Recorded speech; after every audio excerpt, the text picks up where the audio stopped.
Do English people faint more often than Americans? No, it was just that it was such a vast crowd. It might have been 1,800 people in this Corn Exchange Hall, this big Victorian sort of huge cavernous building. And was that, while we're on this, was that a win for you? I mean, do you kind of, is that always something that you like to see, or is that something you'll always remember? Or was it just something that surprised you?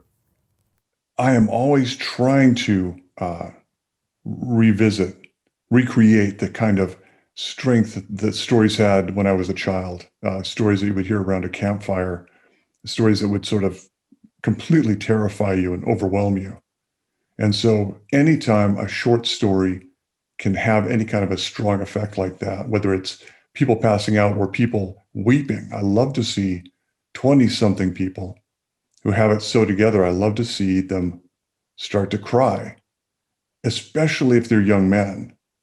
That's the kind of huge effect that I think stories can have and completely reaffirms my choice to be a writer. And do you think if they were reading the same story as opposed to being in a room where you're reciting it, would they have the same reaction, or is there something different with that group energy and the voice tonality or vibrations? You know, there are a lot of accounts of people who've been reading that particular story, and they fainted on subway platforms, or they fainted sitting in public transport.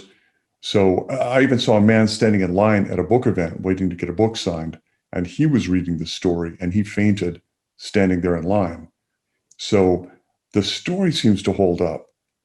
But for other stories, in particular, the one that tends to make people weep, I think delivery is a large part of that one.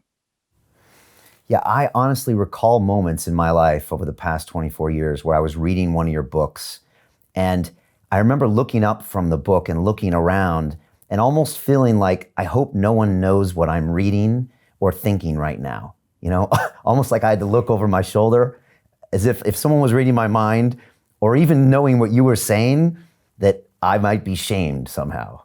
You know, and that's kind of the wonderful bonus of a book is that you go into it all by yourself, and you're the only person experiencing it. And I think that's why a book can go to places that movies just can't. Movies and television and music. Well, music can be consumed alone, but everything else risks being consumed by a very large group. Uh, yeah, books have that privacy. And I guess when you're reading it, you can take yourself to places in your mind. Well, maybe your subconscious can know to take you places you normally wouldn't go. And those can be more terrifying than any CGI graphic Hollywood could ever create. And also, you know, through the abstraction of language, you can actually depict things that would overwhelm the audience if they were to see them literally made and depicted in a film, that the audience would have to walk away or shut down, leave the narrative. But language gives you so much abstraction that you can depict these things and get away with it without completely shutting down the audience.